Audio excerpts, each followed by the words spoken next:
Already लग रहा था कि अब ये पेशेंट बचने वाले नहीं। पेस मेकर जो होता है धड़कन बढ़ाता है। जैसे हम लोग इन्वर्टर एक घर में लगाते हैं, लाइट करती है तो फिर इन्वर्टर अपने आप ऑन हो जाता है, तो वो एक बैकअप है। जैसे आपका हार्ट बीट 60 के नीचे आता है, CHV पेशेंट में खास करके कंप्लीट हार्ट ब्लॉक में होता है, तो ये पेस मेकर काम करना स्टार्ट। हार्ट रेट अगर 30, 35 या 30 से कम चलेगा तो ब्लड सप्लाई ब्रेन को मिलना बंद हो जाएगा, लीवर को मिलना बंद हो जाएगा, किडनी को मिलना कम हो जाएगा। तो कम होगा तो ब्रेन में अगर ब्लड सप्लाई कम होगा तो पेशेंट बार बार बोलेगा कि हम चलते चलते बेहोश हो जाते हैं। रिकरेंट सिनकोप का हिस्ट्री देगा पेशेंट। एक बहुत सीरियस पेशेंट मेरे पास आए थे, मॉर्निंग में 8 बजे के आसपास आए थे। मेरा स्टाफ फ़ोन किया कि सर पल्स रेट काफ़ी कम चल रहा है, बिल्कुल अनकॉन्शियस हैं, वगैरह करवाए थे। ABG में शुगर थोड़ा बढ़ा हुआ था, पीएच घटा हुआ था, लेकिन हमको फ़ोन किया कि सर पल्स रेट इतना कम है और पेशेंट काफ़ी इरिटेबल हैं, फुल्ली अनकॉन्शियस हैं। तो ECG हमने किया और जल्दी से आके देखे, कहीं भी कैथ लैब शिफ्ट करने लायक कंडीशन नहीं था। कैथ लैब होता है कि जहाँ पर हम लोग प्रोसीजर करते हैं, कैथ लैब होता है, या CR में होता है जहाँ पर टेम्प्रोरी पेस मेकर हम लोग को तुरंत डालना था। लेकिन सिचुएशन इतना कम था, पेशेंट का फॉल था कि हम लोग वहाँ नहीं ले जाते। वेंटिलेटर पर डाल के हमने bed side temporary pace maker implant किया।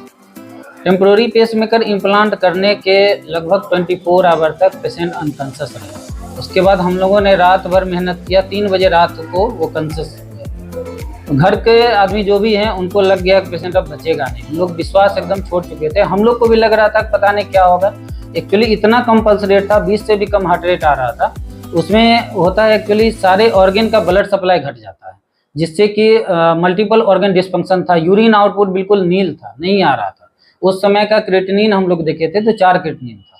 टेम्प्रोरी पेसमेकर डाल के जब पेशेंट को हमने स्टेबल किया, स्टेबल करने के बाद परमानेंट पेसमेकर इम्प्लांट किया। आज पेशेंट जो है इस कंडीशन में है, उनको छुट्टी देने आज रात या कल मॉर्निंग में डिस्चार्ज करेंगे।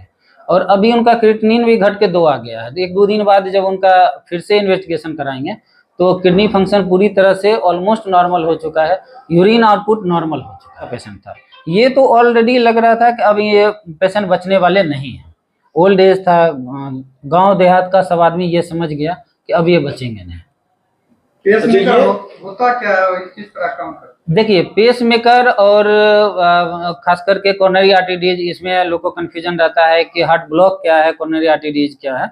तो पेसमेकर जो होता है धड़कन बढ़ाता है। जैसे हम लोग इन्वर्टर एक घर में लगाते हैं, लाइट करती है तो फिर इन्वर्टर अपने आप ऑन हो जाता है, तो वो एक बैकअप है। जैसे आपका हार्ट बीट 60 के नीचे आता है, CHV पेशेंट में खास करके कंप्लीट हार्ट ब्लॉक में होता है, तो ये पेसमेकर काम करना स्टार्ट कर देता है। वो ऑटो मोड में स्टार्ट कर देगा। फिर से आपका अपना हार्ट रेट 60 के अबव जाएगा तो वो अपने आप साइलेंट हो जाएगा, ऑफ हो जाएगा। एक्चुअली हमारे एरिया में CHV का केस अच्छा खासा है। इस वीक में हम 4 ये पेसमेकर लगाए हैं, तो इसी से आप समझ सकते हैं कि यहाँ कंप्लीट हार्ट ब्लॉक का केस ज़्यादा है। पहले इसी चीज़ के लिए लोग बाहर जाते थे, बाहर जाने में रास्ते में डेथ हो जाना।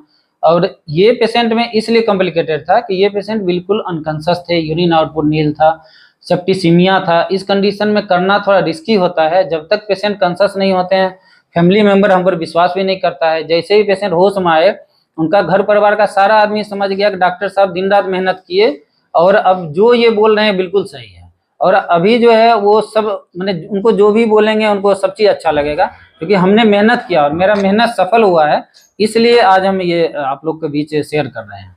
क्या सावधानी रखनी चाहिए इस तरह के मरीज को? सावधानी ये रखनी चाहिए, देखिए ये थोड़ा आए थे जब इनका लेट प्रेजेंटेशन था, 1-2 दिन घर पर पले रहे, तो लेट आने से क्या हुआ, इनका ऑर्गन डैमेज हुआ। क्योंकि हार्ट रेट अगर 30, 35 या 30 से कम चलेगा तो ब्लड सप्लाई ब्रेन को मिलना बंद हो जाएगा, लीवर को मिलना बंद हो जाएगा, किडनी को मिलना कम हो जाएगा। तो कम होगा तो ब्रेन में अगर ब्लड सप्लाई कम होगा तो पेशेंट बार बार बोलेगा कि हम चलते चलते बेहोश हो जाते हैं। रिकरेंट सिनकोप का हिस्ट्री देगा पेशेंट।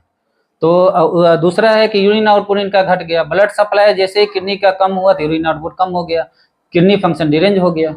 इसलिए अगर ऐसा सिम्टम रहे तो आप जल्दी से जल्दी जाके एक ECG करवा के देख लें। ECG में पता चल जाता है कंप्लीट हार्ट ब्लॉक है या नहीं। ये सर इंडिकेटर भी कुछ है इस तरह का जो स्थिति उत्पन्न हो जाती है, पेसमेकिंग की नौबत आ जाती है? देखिए, इंडिकेशन यही रहता है मेनली, जो पेशेंट कंप्लेन लेके आता है बोलता है कि सर चक्कर आ रहा है, चक्कर का कंप्लेन बोलता है। चक्कर खाते खाते गिर जाते हैं, फिर तुरंत उठ जाते हैं। तो पहले लोग ब्रेन दिखाने लगते हैं, लेकिन एक ईसीजी जरूर करवाना चाहिए। मेरा सजेशन है कि ब्रेन के डॉक्टर से दिखाइए, लेकिन एक ईसीजी करवाना चाहिए कि कहीं आपको कार्डियक डिजीज के चलते तो ये बेहोशी नहीं हो रही है। लगातार हाँ, लगातार बेहोशी की शिकायत लगातार होते रहता है कि कोई कॉज नहीं है, कुछ पता नहीं चल रहा है, चलते चलते बेहोश हो गए, बैठे बैठे बेहोश हो गए, उसके अपने आप स्पॉन्टेनियस रिकवरी भी हो गया। रिस्पॉन्स बहुत ही अच्छा रहा और यहाँ के स्टाफ का व्यवहार भी बहुत अच्छा रहा, मरीज के साथ भी और उनके परिजन के साथ भी। पेस मेकर इनको लगा है, आज 5वां दिन है उनको, तो अभी तो पेशेंट ठीक हालत में है, अभी बैठे हुए हैं, चल फिर रहे हैं, थोड़ा बहुत अभी है कमजोरी, बाकी अभी ठीक है। तो जिस समय आए थे उस समय कैसी स्थिति थी? उस समय स्थिति बहुत ज़्यादा खराब था, बहुत ही ज़्यादा सीरियस थे। अच्छा, इससे हम लोग को उम्मीद नहीं था कि इतना जल्दी अगर रिकवर भी करेंगे तो इतना जल्दी रिकवर कर जाएंगे। क्या हुआ था? उनको जो है जैसे वो खाना खाते थे वो गिर जाते थे, तो इसी तरह वो बेहोश हो गए थे। बाकी हम लोग को लगा जो उनको बीपी है, बीपी के कारण वो गिर जाते होंगे, लेकिन फिर उनको शरीर में धीरे धीरे अपने से उठने में दिक्कत होता था, तो हम लोग लेकर गए कहाँ लेके? हॉस्पिटल, सिटी हॉस्पिटल लेकर गए।